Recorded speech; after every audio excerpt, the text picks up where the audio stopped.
मूर्तिभेद विभागिने व्योमवद्व्याप्त देहाय दक्षिणामूर्तये नमः। यं ब्रह्मा वरुणेन्द्र इंद्रमरुतः यस्तुवन्ति दिव्यस्तवैः वेदैः साङ्गपदक्रमोपनिषदैः गायन्ति यं सामगाः। ध्यानावस्थित तद्गतेन मनसा पश्यन्ति यं योगिनो यास्यान्तं न विदुषुरासुरगणा देवाय तस्मै नमः। देवाय तस्मै नमः। इदम् अव्यक्त रूप में मंच पर विराजमान प्रातः स्मरणीय अनंत श्री भूषित परमारा श्री सद्गुरु महाराज के त्रैलोक पावन श्री युगल चरणों में कोटि शरण नमन करते हुए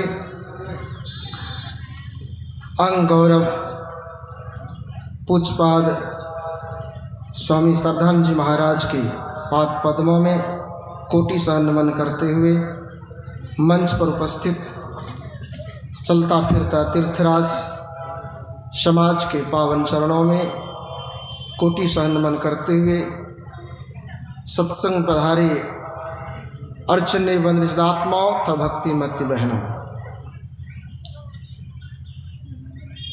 अभी हम लोग पाठ में श्रवण कर रहे थे और अनेकों वक्ताओं से उस विषय पर हम लोगों ने चर्चा सुन ली। कहा बाहरी सोच को छोड़कर हम लोग अंतर की सोच करें, अंदर पवित्र करें। कैसे होगा, कहाँ पर होगा? इस संसार में ऐसा कौन सा तीर्थ है जहाँ जा कर के हम पवित्र हो जाएंगे, अंदर बाहर दोनों? इस संसार में जितना भी तीर्थ है, एक भी ऐसा तीर्थ नहीं है जहाँ जा कर के कम करो ऑपरेटर, आप स्नान करेंगे और पवित्र हो जाएंगे। इस संसार में जितना भी तीर्थ है, एक भी तीर्थ अपने आप नहीं बना है, सभी तीर्थों को पैदा किया है, सभी तीर्थ बने हैं। मैं एक तीर्थ का नाम गिनाता आपको, जो वह भी नहीं बना, अपने आप नहीं बना, वो भी बनाया गया। कैसे उत्पन्न हुआ वह तीर्थ आप लोग जानते हैं। सब तीर्थ बार बार गंगा सागर एक बार, वो गंगा सागर, गंगा और सागर का मिलन, और वहाँ पर तीर्थ सब तीर्थों का फल देने वाला कैसे बन गया? कभी विचार किए? वहाँ भी कपिल मुनि रह करके ध्यान करते थे, सत्संग करते, तपस्या करते थे, भक्ति करते थे, और राजा सगर के दुष्ट 60,000 पुत्रों ने जाकर हंगामा किया, क्योंकि राजा सगर ने यज्ञ किए थे, राजस्व यज्ञ, अश्वमेध यज्ञ, जिसमें घोड़ा छोड़ा गया था, वो इंद्र ने चुरा करके वहाँ जाके बांध दिया जहाँ कपिल मुनि ध्यान करते थे।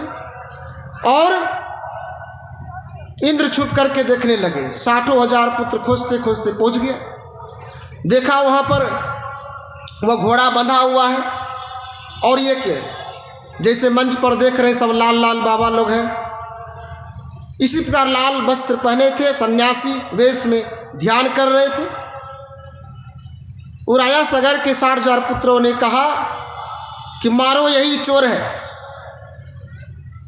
अरे जब चोर पकड़ा गया है तो विचार करना चाहिए ना, थोड़ा सोच लेना चाहिए, समझ लेना चाहिए, पूछ लेना चाहिए। जब पकड़ा ही गया तो विचार नहीं किया, एक स्वर में आवाज किया।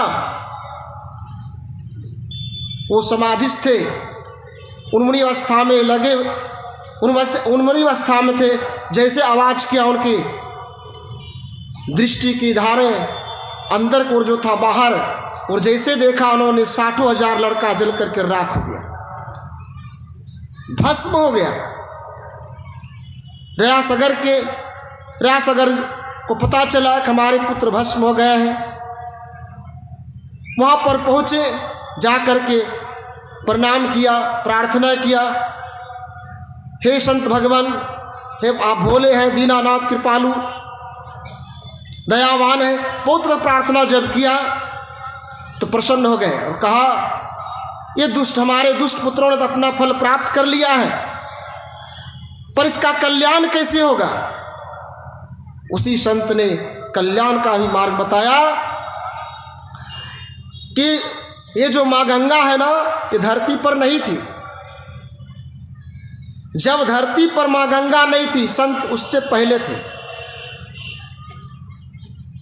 कहा वो ब्रह्मलोक में वो गंगा है, वो देवलोक में देव नदी गंगा है, उस गंगा को इस धरती पर लाओ, यहाँ तक जैसे धार, गंगा की धार में तुम्हारा ये राख मिलेगा, इस 60,000 पुत्रों का, तभी कल्याण हो सकता है। वो स्वयं नहीं ला सके। चौथा पीढ़ी में भगरथ जी महाराज हुए, उन्होंने तपस्या करके वो माँ गंगा को लाया और गंगा और सागर का मिलन हुआ।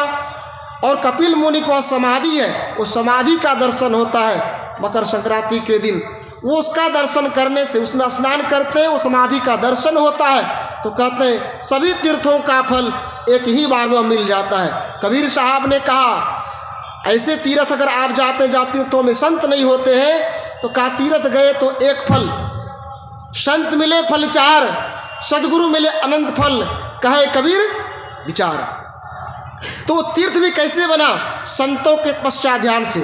जहाँ कुप्पा घाट है वहाँ पहले मुर्दा जलता था जब गुरु महाराज से पहले, और वहाँ पर जब गुरु महाराज रहकर ध्यान किए, सत्संग किए, तपस्या किए, और वहाँ कुप्पा घाट देखिए तीर्थ बन गया।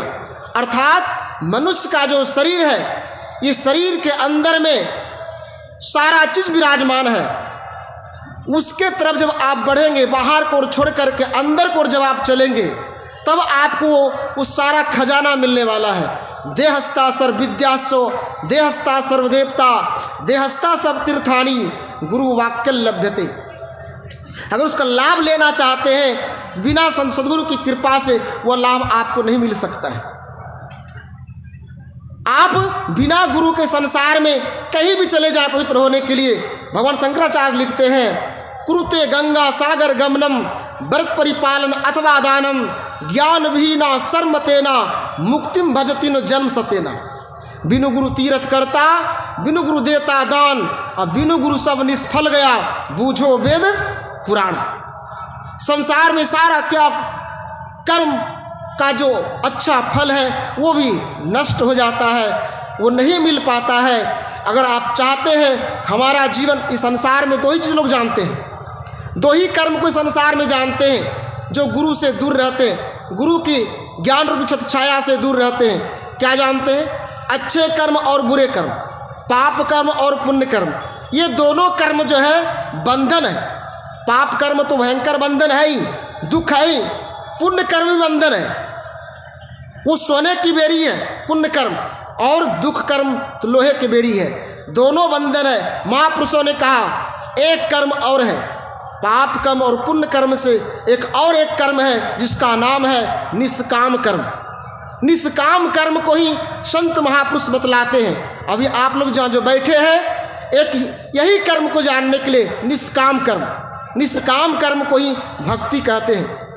और बिना भक्ति का जीवन का उद्धार और कल्याण हो नहीं सकता है। भक्ति में इतनी शक्ति है, अगर भक्ति मिठाई में घुस जाता है तो प्रसाद बन जाता है। भक्ति भोजन में घुस जाता है, महाप्रसाद बन जाता है। भक्ति यात्रा में घुस जाता है, तीर्थाटन बन जाता है। भक्ति बिछावन में घुस जाए तो आसन बन जाता है। भक्ति वाणी में घुस जाए तो परमात्मा का वचन बन जाता है, प्रवचन बन जाता है। और उसको सुनने से कबीर साहब ने कहा कहत सुनत सुख उपजय और परमार्थ हो।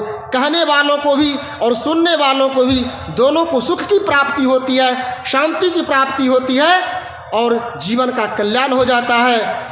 कहने सुनने के लिए बहुत है। अपने समय को सीमा के अंतर्गत अपने वाणी विराम देता हूँ। श्री सद्गुरु महाराज की जय।